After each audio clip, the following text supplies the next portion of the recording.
Gold 1 lakh के पार चला गया है। पिछले साल जो गोल्ड 75,000 के आसपास था, उसने सिर्फ 12 महीने में 33% का जंप मारा। अब लोग बोल रहे हैं कि गोल्ड तो एक सेफेस्ट बेट है और ये और ऊपर जाएगा, लेकिन कुछ एनालिस्ट इस रैली को डेंजरस मान रहे हैं। वहां पर बहुत पहले एक वीडियो मैंने भी बनाई थी और एक मॉर्निंग स्टार के एनालिस्ट की न्यूज आपने भी सुनी होगी, जब वो गोल्ड में 30% क्रैश की बात कर रहे थे इतनी अच्छी खासी रैली के बाद। हम उनकी बात नहीं करेंगे, लेकिन सवाल ये है कि क्या गोल्ड वाकई में इतना रिस्की हो गया है? क्या गोल्ड का प्राइस हमेशा सिर्फ बढ़ता ही है, या इसके अंदर भी स्टॉक मार्केट की तरह हाई क्रैश का गेम छुपा हुआ है? और गोल्ड की इस रैली को देखते हुए आप लोगों के मन में ऐसे कई सारे सवाल और डाउट आने लग गए होंगे, और कुछ गोल्ड में गिरावट भी तो हुई है टॉप से इधर में, जब से भारत पाकिस्तान शांत हो गया, ट्रंप की कहानी शांत हो गई, राइट? तो आज के वीडियो आप लोगों के लिए है जो लोग गोल्ड को लगातार ट्रैक कर रहे हैं और इंतजार कर रहे हैं गोल्ड में गिरावट आए। ठीक है, मार्केट अभी ऊपर जा रहा है और काफी लोगों ने इस ट्रेंड का फायदा उठाया है, लेकिन सच ये है कि सिर्फ वही लोग लगातार कमा पाते हैं जो एनालिसिस के साथ ट्रेड करते हैं। हर किसी के पास इतना टाइम और एक्सपर्टीज नहीं होता है, इसलिए बेस्ट सॉल्यूशन है एक्सपर्ट की गाइडेंस लेना। लेकिन फिर वही सवाल कि कहां से लें गाइडेंस? तो यहाँ आता है यूनिवेस्ट, इंडिया का most trusted stock recommendation platform. यहाँ आपको इंपॉर्टेंट सवाल जैसे कौन से स्टॉक चुनना है, ठीक है, एंट्री और एग्जिट कब करनी है, रिस्क कैसे मैनेज करें और प्रॉफिट कैसे मैक्सिमाइज करें, इन सब का आंसर मिलता है यूनिवेस्ट ऐप पर। यहाँ आपको मिलती है expert recommendation from SEBI registered research analyst, चाहे वो इक्विटी हो, एफएनओ हो या कमोडिटी हो। और सिर्फ रिकमेंडेशन ही, real time buy sell alert भी मिलते हैं डायरेक्टली टेलीग्राम और यूनिवेस्ट ऐप पर। ऑलरेडी 40 लाख से ज्यादा लोग यूनिवेस्ट पर ट्रस्ट करते हैं और यूनिवेस्ट ने ईटी का number 1 trade recommendation in stock market award भी जीता है। और इतना सब कुछ मिल रहा है तो जरूर महंगा होगा? जी नहीं, यहाँ सब्सक्रिप्शन प्लान सिर्फ 183 रुपीज पर मंथ से स्टार्ट होते हैं, दिन का सिर्फ 6 रुपए का खर्चा, मतलब फुल वैल्यू फॉर मनी। और मेरे व्यूअर्स के लिए एक स्पेशल ऑफर, डिस्क्रिप्शन के लिंक से आप डाउनलोड करो और सिर्फ 1 रुपए में ट्रायल पाओ। साथ ही सब्सक्रिप्शन प्लान पे अप टू 80% का डिस्काउंट भी मिलेगा। अगर आप ऑलरेडी डाउनलोडेड हैं तो मुकुल कोड यूज करो, MUKUL मुकुल कोड यूज करो और बड़ी सेविंग का फायदा उठाओ। लिंक डिस्क्रिप्शन और कमेंट में पिन है, डाउनलोड करो और स्मार्ट इन्वेस्टमेंट करो और फ्यूचर को सिक्योर करो। अब चलते हैं टॉपिक पर। तो 3 फैक्टर पर हम बात करेंगे कि भैया क्या कहानी है अभी के गोल्ड मार्केट में। तो सबसे पहले गोल्ड की करंट सिचुएशन की बात करें और बाद में रिस्क को, ठीक है ना? तो अभी गोल्ड का सीन ये है कि ज्यादातर लोग सोच रहे हैं कि गोल्ड की प्राइस शादी के सीजन की वजह से बढ़े हैं, ज्यादातर लोग, पर रियलिटी इससे पूरी तरीके से अलग है। शादी तो हर साल होती है, पर गोल्ड हर साल नहीं ऊपर जाता है या इतना ऊपर नहीं जाता है। जो लोग गोल्ड में इन्वेस्ट करते हैं उनको सबसे पहले ये समझना जरूरी है कि गोल्ड का प्राइस इंडिया में कैसे फ्लक्चुएट होता है।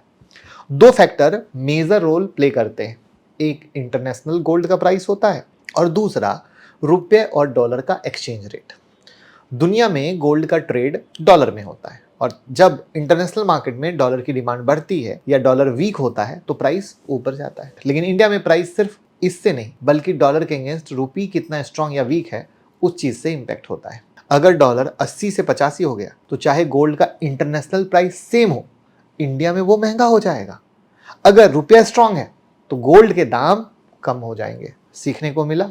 अगर रुपया कमजोर होता है तो दाम बढ़ सकते हैं।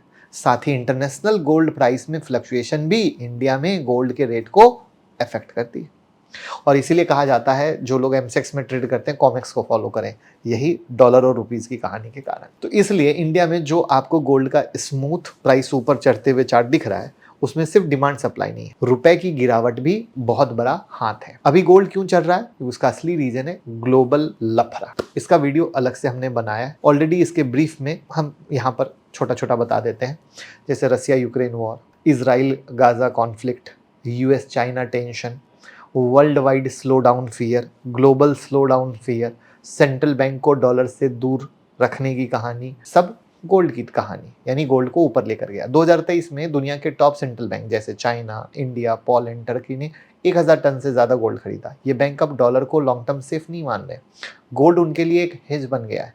सिर्फ सरकार ही नहीं, प्राइवेट इन्वेस्टर भी तेजी से गोल्ड में पैसा लगा रहे। गोल्ड ETF में इनफ्लो रिकॉर्ड लेवल्स के ऊपर है, 5 साल में ETF मार्केट 3x हो चुका है और जब गोल्ड तेजी से चढ़ता है तो नए इन्वेस्टर और अट्रैक्ट होते हैं और एक साइकोलॉजिकल साइकिल बनता है।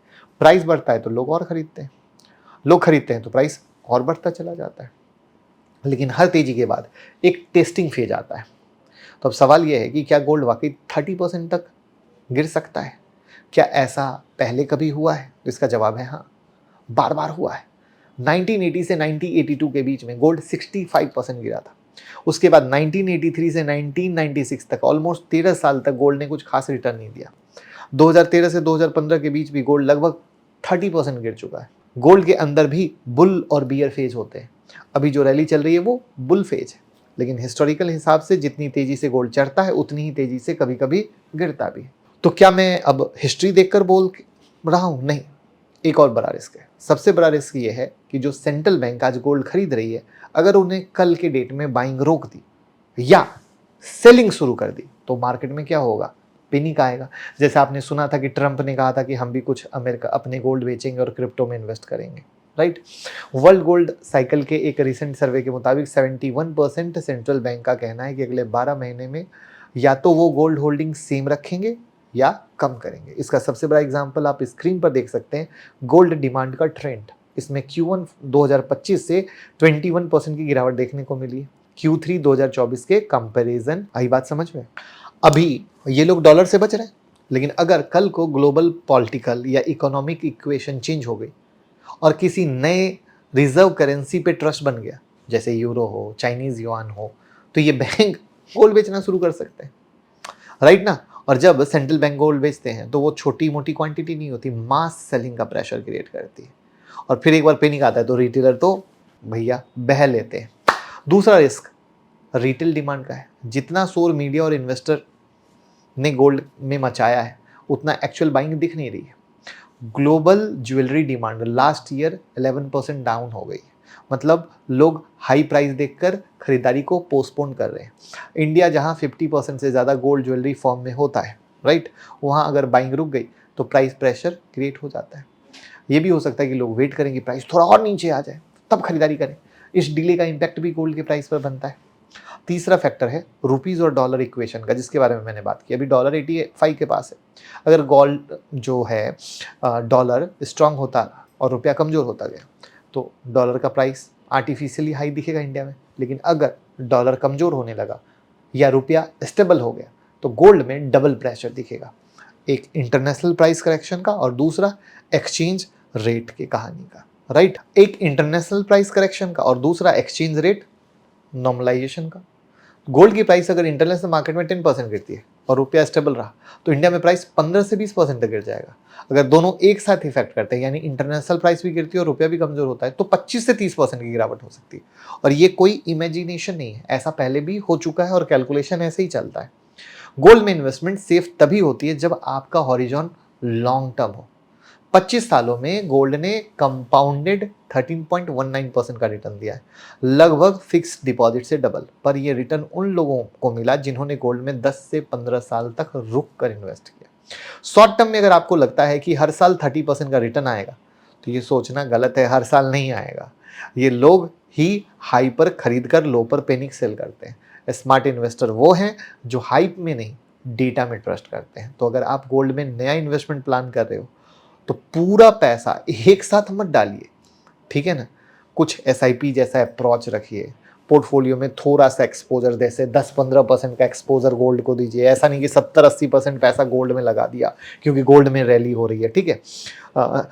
अपना थोड़ा इक्विटी डालिए, थोड़ा बॉन्ड डालिए, थोड़ा डेट डालिए। इस तरीके से चीज़ों को मिलाकर एक डाइवर्सिफाइड पोर्टफोलियो बनाते हैं, ठीक है ना।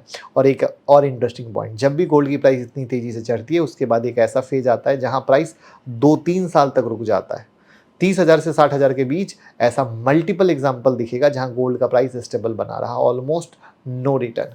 अभी 1 लाख के करीब है और अगर हिस्ट्री रिपीट हुई तो अगले 1-2 साल में गोल्ड साइडवेज हो सकता है, बशर्ते कि जो ये डॉलर की कहानी चल रही है ट्रस्ट खत्म होने की और सेंट्रल बैंक की कहानी चल रही है वो हो जाए तो दिस इज द पॉइंट। तो अंत में सिर्फ इतना कहूँगा, गोल्ड एक सेफ एसेट है लेकिन ब्लाइंड फेथ नहीं करिए, ठीक है। और मार्केट में हर तेजी के बाद करेक्शन होती है और हर करेक्शन के बाद नए इन्वेस्टर आते हैं। और डाइवर्सिफिकेशन रखिए 10 से 15% का, तभी आप खुश रहिएगा, खुशहाल रहिएगा। और वीडियो लोगों के साथ शेयर करके प्यार मोहब्बत देते रहिए। Thank you.